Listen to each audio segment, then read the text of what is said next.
यहाँ इस मूवी में हमें बताया गया है कि कैसे वायरस फैलने के बाद इंसान या तो मारे गए थे या फिर इन्फेक्टेड हो गए थे, लेकिन इन सब के बावजूद भी कुछ इंसान बच गए थे जो मिलकर उस इन्फेक्टेड को ढूंढने लग गए थे जो इस वायरस से सबसे पहला इन्फेक्टेड था। और यही कारण था कि लोग उसे पेशेंट जीरो के नाम से बुलाते थे और सब लोग पेशेंट जीरो को इसलिए ढूंढ रहे थे दोस्तों क्योंकि उन्हें ऐसा लग रहा था कि वो सब उसकी हेल्प से इस वायरस का क्योर बना सकते हैं और इसी वजह से इस मूवी का नाम भी पेशेंट जीरो रखा गया था। सो गाइस, मूवी की स्टार्टिंग में हमें बताया जाता है कि दुनिया में मैड डॉग नाम का एक वायरस फैल गया है जो कि रेबीज वायरस की तरह ही होता है और जो कि इंसानों को बहुत ही तेजी से इन्फेक्टेड कर रहा है। और क्योंकि ये वायरस किसी भी इंसान को 90 सेकेंड में इन्फेक्टेड कर सकता है और यही वजह थी कि देखते ही देखते ये वायरस पूरी पृथ्वी पर फैल जाता है जिससे कि ज्यादातर लोग या तो इन्फेक्टेड हो जाते हैं या फिर वो मारे जाते हैं। और इसलिए कुछ डॉक्टर और मिलिट्री के लोग पेशेंट जीरो यानी कि सबसे पहले इन्फेक्टेड हुए आदमी को ढूंढने लगते हैं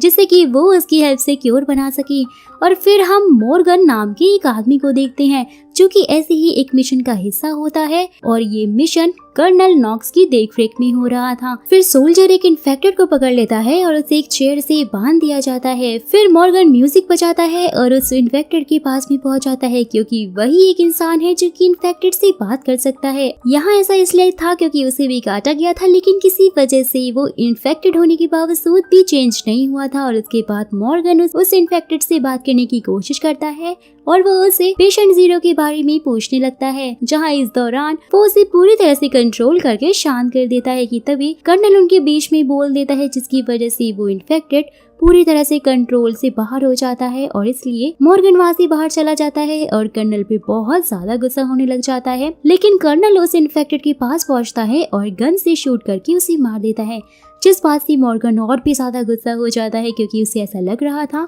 कि वो लोग उस इन्फेक्टेड से पेशेंट जीरो तक पहुंच सकते थे, लेकिन अब तो वो मर चुका है। और यही कारण था कि उनके बीच में हाथापाई होने लग जाती है। लेकिन वहाँ की हेड इंचार्ज यानी कि साइंटिस्ट गिना उन दोनों को वहाँ से अलग करवा देती है और कर्नल पर बहुत ज्यादा गुस्सा होने लग जाती है। और इस दौरान वो ये भी कहती है कि मुझे पता है कि तुम बहुत ज्यादा फ्रस्ट्रेट हो चुके हो, लेकिन अगर तुमने दोबारा ऐसी कोई भी हरकत की तो तुम यहाँ रहने के लायक नहीं बचोगे। गाइस, हमें ये पता चलता है कि मॉर्गन और डॉक्टर का अफेयर भी चल रहा होता है। यही वजह थी कि कर्नल मॉर्गन से बहुत ज्यादा चिढ़ता था। और फिर हम देखते हैं कि उस आर्मी बेस पर बहुत सारे इन्फेक्टेड को बंद करके रखा गया था, जिसमें से एक मॉर्गन की वाइफ भी होती है जिसका नाम जेनेट है। और इसलिए मॉर्गन उसके पास एक इंजेक्शन लेकर पहुंचता है जिससे जेनेट खुद को कंट्रोल कर सके। जहाँ पहले तो वो उस इंजेक्शन को फेंक देती है, लेकिन जब मॉर्गन उसे समझाता है कि तुम्हें इसे ले लेना चाहिए क्योंकि हो सकता है कि ये तुम्हारे गुस्से को कंट्रोल करने में तुम्हारी हेल्प कर सके, और ये सुनकर जेनेट खुद को वो इंजेक्शन इंजेक्ट कर लेती है। फिर नेक्स्ट सीन में लैब में एक और इन्फेक्टेड को लाया जाता है,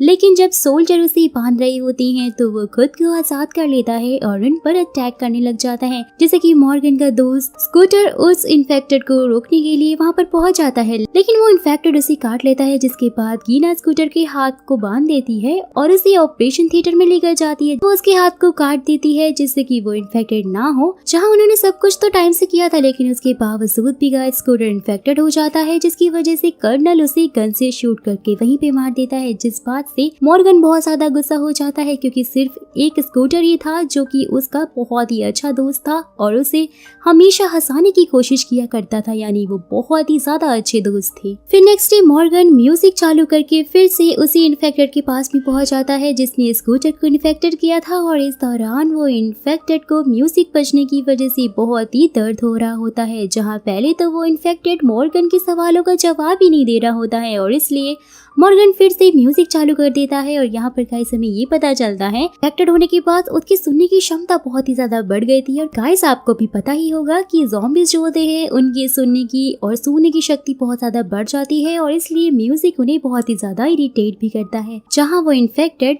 मॉर्गन के सारे सवालों का जवाब दे देता है, लेकिन जब वो उससे पेशेंट जीरो के बारे में पूछता है तो उसके पास कोई आंसर नहीं होता है और इसलिए वो खुद को शूट करने के लिए कहता है। जहाँ मॉर्गन को कुछ समझ नहीं आ रहा था और वो पूरी तरह से मजबूर हो चुका था। फिर मॉर्गन और गीना जनरल को इस बारे में बताते हैं और वो कहते हैं कि हो सकता है कि पेशेंट जीरो उसी एरिया में हो जहाँ पर हमें ये इन्फेक्टेड मिला था, क्योंकि इन्फेक्टेड कभी भी झूठ नहीं बोलते हैं। फिर जनरल पेशेंट जीरो को ढूंढने का आदेश दे देते हैं और इस दौरान कर्नल नॉक्स चाह कर भी कुछ नहीं कर पाते जाते हैं। फिर नेक्स्ट सीन में जब मॉर्गन अपनी वाइफ जैनेट के लिए इंजेक्शन लेकर जाता है तो वो कहती है कि मुझे यहाँ से बाहर निकलना है क्योंकि मैं यहाँ पर ऐसे नहीं रह सकती हूँ। लेकिन मॉर्गन उसे समझाता है कि मैं तुमसे बहुत ज्यादा प्यार करता हूँ और इसलिए मैं तुम्हें ऐसे मरने के लिए नहीं छोड़ सकता हूँ, और जैसे ही पेशेंट 0 मिल जाएगा तो उससे हम लोग वायरस का क्योर ढूंढ लेंगे, फिर शायद सब कुछ ठीक भी हो जाएगा। और वहीं दूसरी तरफ कीना जब चेक करती है तो उसे पता चलता है दोस्तों कि वो प्रेग्नेंट है, और इस बात से वो काफी दुखी भी होकर रोने लग जाती है। और ये बात वो मॉर्गन को नहीं बता सकती थी क्योंकि उसे पता था कि मॉर्गन जेनेट से प्यार करता है। फिर जब मॉर्गन लेटा हुआ था तो वो अपनी पास्ट को याद करता है, जिसमें हम देखते हैं कि जब जेनेट और मॉर्गन गाड़ी से कहीं जा रहे होते हैं कि तभी उन पर बहुत सारे इन्फेक्टेड ने अटैक कर दिया था, जिससे कि वो दोनों ही इन्फेक्टेड हो गए थे। और जब कर्नल नॉक्स अपनी सोल्जर्स के साथ में मुर्दा घर में होते हैं तो हम देखते हैं कि सोल्जर्स के साथ एक इन्फेक्टेड आदमी भी बॉडी बैग में छुपकर आ गया था, जो कि उन लोगों पर अटैक कर देता है। जहां वो इन्फेक्टेड नॉक्स पर भी अटैक करने की कोशिश करता है, लेकिन वहां पर मॉर्गन पहुंच जाता है जो कि उस इन्फेक्टेड को पकड़ लेता है, जिससे कि कर्नल उसे गन से शूट करने ही वाला था। लेकिन मॉर्गन उसे बताता है कि ये इन्फेक्टेड हमसे बात करना चाहता है, जहां उस इन्फेक्टेड को बहुत ही अच्छे तरीके से बांध दिया जाता है। और इस दौरान जब मॉर्गन वहां पर म्यूजिक बजाता है तो उस इन्फेक्टेड को कोई भी असर नहीं हो रहा था, यानी कि वो इरिटेट नहीं हो रहा था, जिस बात से मॉर्गन और गीना बहुत ही ज्यादा हैरान होते हैं। फिर वो इन्फेक्टेड किसी इंसान की तरह सिगरेट पीने लग गया था, और इस दौरान गाइस हमें ये पता चलता है कि वो इन्फेक्टेड पहले एक प्रोफेसर हुआ करता था और यूनिवर्सिटी में पढ़ाया करता था। और फिर जब मॉर्गन उस इन्फेक्टेड प्रोफेसर से पूछता है कि तुम्हारे ऊपर म्यूजिक असर क्यों नहीं कर रहा है, जबकि सारे इन्फेक्टेड तो म्यूजिक से परेशान हो जाते हैं, तो वो कहता है कि जरूरी नहीं है कि ये वायरस सब पर एक ही तरह से काम करे, क्योंकि इसका असर सब लोगों पर अलग अलग तरह से होता है, जैसे कि तुम इन्फेक्टेड होने के बावजूद हमारी तरह नहीं बदले हो। फिर मॉर्गन उससे पूछता है कि तुम इन्फेक्टेड कैसे हुए थे, तो वो कहता है कि जब मैं क्लास में पढ़ा रहा था तो उसी समय मेरे पास मेरी वाइफ का कॉल आया था, जिसने मुझे बताया था कि सब लोग अजीब तरीके से बिहेव कर रहे हैं और एक दूसरे को मारकर खा रहे हैं, और इसलिए तुम जल्दी से घर आ जाओ। लेकिन तभी अचानक से क्लास में सारे स्टूडेंट एक दूसरे पर अटैक करने लग गए थे और प्रोफेसर ने भागने की कोशिश भी की थी, लेकिन एक इन्फेक्टेड उन पर अटैक कर देता है और उसे काट लेता है, जिसके बाद वो अपने घर पहुंचता है और वो ना चाहते हुए भी अपनी वाइफ पर अटैक करके उसे नोच कर खा लेता है, क्योंकि वो ज़ॉम्बी बन गया था। लेकिन ये चीज उसकी बेटी देख लेती है, जिससे कि वो बहुत ज्यादा डर जाती है, लेकिन प्रोफेसर उसे भी मार देता है। और ये सब कुछ सुनकर मॉर्गन कहता है कि तुम तो एक जानवर से भी बदतर हो। और उसके बाद मॉर्गन उससे फिर से पेशेंट 0 के बारे में पूछता है, तो वो कहता है कि ऐसा कोई है ही नहीं और ये वायरस सिर्फ गुस्से की वजह से ही शुरू हुआ था। और इस दौरान इन्फेक्टेड प्रोफेसर किसी भी तरह से मॉर्गन को उकसाने की कोशिश कर रहा था दोस्तों, और कहीं ना कहीं वो इस चीज में कामयाब भी हो जाता है, क्योंकि मॉर्गन उसे एक जोरदार पंच मारता है क्योंकि उसे गुस्सा आ गया था। लेकिन फिर मॉर्गन को होश भी आ जाता है और इसलिए वो बाहर चला जाता है। तो गीना उसे समझाती है कि तुम्हें अपने गुस्से पर कंट्रोल कर लेना चाहिए। फिर मॉर्गन फिर से इन्फेक्टेड प्रोफेसर के पास पहुंचता है, तो वो मॉर्गन से उसकी वाइफ के बारे में पूछता है, जिस पर वो बताता है कि जेनेट भी बिल्कुल तुम्हारी ही तरह है। जिस पर प्रोफेसर कहता है कि इसी वजह से तुम पेशेंट 0 को ढूंढ रहे हो ना, ताकि तुम अपनी वाइफ को ठीक कर सको। लेकिन मॉर्गन इस चीज के लिए मना कर देता है और कहता है कि ऐसा नहीं है, मैं ये सब कुछ इसलिए कर रहा हूँ क्योंकि तुम लोग एक बीमारी हो। तो इन्फेक्टेड कहता है कि मुझे तो ऐसा नहीं लगता कि हम एक बीमारी हैं, क्योंकि बीमारी तो तुम लोग हो और हमें तुम्हारा इलाज करना है। फिर वो मॉर्गन के सर दर्द के बारे में भी बात करने लग जाता है और कहता है कि अगर तुम अपनी गुस्से पर कंट्रोल करना छोड़ दो और उसे बाहर आने दो तो तुम्हारा सर दर्द पूरी तरह से ठीक हो जाएगा। लेकिन मॉर्गन उसकी बातों को इग्नोर मारने लग जाता है और कहता है कि मुझे बहुत अच्छे से पता है कि तुम मुझे अपनी बातों में फंसा रहे हो। फिर वो एक फ्रीक्वेंसी डिटेक्टर से उस इन्फेक्टेड के शरीर में चेक करने लग जाता है कि कहीं वो कोई सिग्नल तो नहीं दे रहा है। लेकिन मॉर्गन को कोई भी ट्रैकर नहीं मिलता है और इसलिए वो भागते हुए उसी इन्फेक्टेड के पास पहुंचता है जिसने कूटर को काटा हुआ था, यानी कि उसके दोस्त को काट लिया था और वो मर गया था। फिर जब वो उस इन्फेक्टेड को चेक करता है तो उसे एक ट्रैकर मिल जाता है, जिससे गाइस ये पता चल जाता है कि प्रोफेसर का यहाँ पर आना कोई इत्तेफाक नहीं था, बल्कि एक सोची समझी साजिश थी, क्योंकि अब सारे इन्फेक्टेड उनकी बेस पर अटैक करने वाले थे। और उसके बाद बहुत सारे इन्फेक्टेड वहाँ पर पहुंच जाते हैं ट्रैक करते हुए और सभी सभी इन्फेक्टेड का दरवाजा खोल देते हैं, जिससे कि वो सब मिलकर इंसानों पर अटैक करने लग जाते हैं। जहां आर्मी उन्हें रोकने की बहुत कोशिश करती है, लेकिन वो इस चीज में पूरी तरह से नाकामयाब हो जाती है, क्योंकि इन्फेक्टेड की संख्या बहुत ही ज्यादा होती है। और इन सब चीजों के बावजूद भी मॉर्गन जेनेट को बचाने के लिए उसकी तरफ पड़ता है, क्योंकि वो किसी भी हालत में उसे छोड़ना नहीं चाहता था। और फिर उसके बाद हम कैंडल को देखते हैं दोस्तों, जो कि गीना के साथ में भाग रहा होता है, जहाँ उनके पीछे जर्नल भी आ रहा होता है। लेकिन जब नॉक्स देखता है कि इन्फेक्टेड लोग जर्नल का पीछा कर रहे हैं, तो वो उसे शूट करके वहीं पर गिरा देता है, जिससे कि सारे इन्फेक्टेड उस पर अटैक कर देते हैं। लेकिन गीना और कर्नल बच जाते हैं और इस बात से गीना काफी ज्यादा गुस्सा होती है, जहाँ वो कहता है कि अगर हम उसे बचाते तो हम सब मारे जाते। कि तभी गीना नॉक्स को धोखा देकर गन छीन लेती है और उसे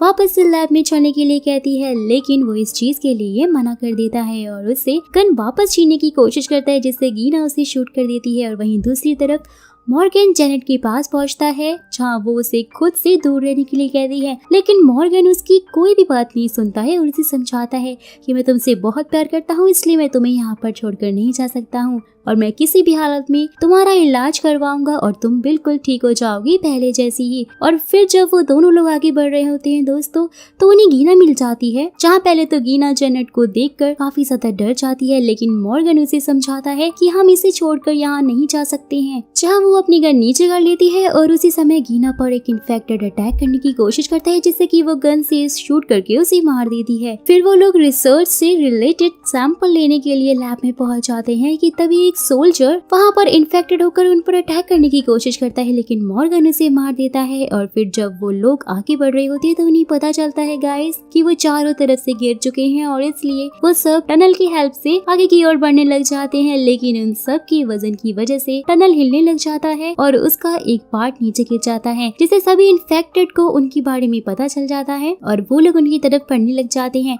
जहाँ वो जल्दी जल्दी आगे बढ़ने की कोशिश करते हैं कि तभी एक इन्फेक्टेड मॉर्गन का पैर पकड़ लेता है और उस पर अटैक करने की कोशिश करता है, लेकिन मॉर्गन उसे धक्का देकर नीचे गिरा देता है, जिससे कि टनल का एक और पार्ट नीचे गिर जाता है, जिस वजह से मॉर्गन भी वहाँ पर लटक जाता है। लेकिन गीना उसे खींच लेती है, जिससे कि वो आखिरकार बच ही जाता है। और फिर जब वो लोग बिल्डिंग से निकलने ही वाले होते हैं कि तभी वहाँ पर इन्फेक्टेड प्रोफेसर भी आ जाता है, यानी इन सब का मास्टरमाइंड, जो कि मॉर्गन से कहता है कि मैं तुम्हें यहाँ से नहीं जाने दूंगा, क्योंकि तुम्हारे अंदर कुछ ऐसा है जो कि तुम्हें हमारी तरह बनने से रोक रहा है। और यहाँ पर मॉर्गन को पता चलता है गाइस कि वो सारे इन्फेक्टेड किसी और के लिए नहीं बल्कि वहाँ पर उसी के लिए आए हुए थे, क्योंकि वो इन्फेक्टेड के लिए पेशेंट जीरो है, यानी कि वही पेशेंट जीरो है। जहाँ इस दौरान प्रोफेसर बताता है कि तुम पहले ऐसे इंसान हो जो कि इन्फेक्टेड होने की बात भी नहीं बदले हो और इसलिए तुम हमारे लिए खतरा बन सकते हो। और फिर सब लोग मिलकर उस इन्फेक्टेड प्रोफेसर पर अटैक कर देते हैं, लेकिन वो उन सब पर बहुत ही भारी पड़ रहा होता है और एक एक करके उन सबको घायल कर रहा होता है। और फिर जब मॉर्गन समझ जाता है कि वो प्रोफेसर को नहीं रोक सकता है, तो वो उसे धक्का देकर एक लोहे की रॉड में फंसा देता है, जहाँ इस दौरान उसे भी थोड़ी चोट लग जाती है,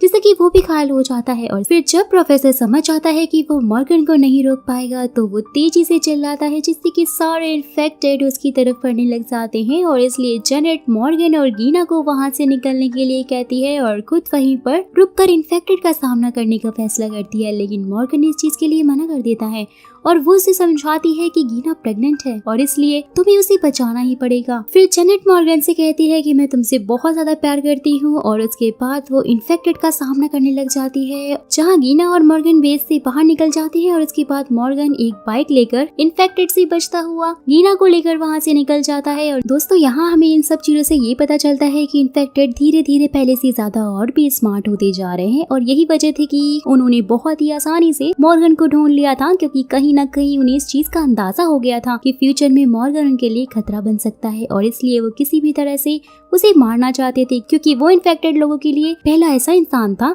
जो कि इन्फेक्टेड नहीं हुआ था, जिससे कि मॉर्गन उन लोगों का पेशेंट जीरो था। जी हाँ गाइस, मॉर्गन ही उन लोगों का पेशेंट जीरो था और यहाँ पर मॉर्गन और उसके साथियों को वो इंसान नहीं मिला था जो कि सबसे पहले इन्फेक्टेड हुआ था, जिस वजह से वो लोग उसे अभी भी ढूंढ रहे थे ताकि वो इस वायरस का इलाज ढूंढ सके। और इसी के साथ गाइस इस मूवी का दी एंड हो जाता है। तो अब आप मुझे कमेंट करके जरूर बताइएगा कि आपको इस स्टोरी का कॉन्सेप्ट कैसा लगा। होप कि आपको मेरा वीडियो और साथ ही मेरा एक्सप्लेनेशन अच्छा लगा होगा, तो एक लाइक जरूर कर दीजिएगा।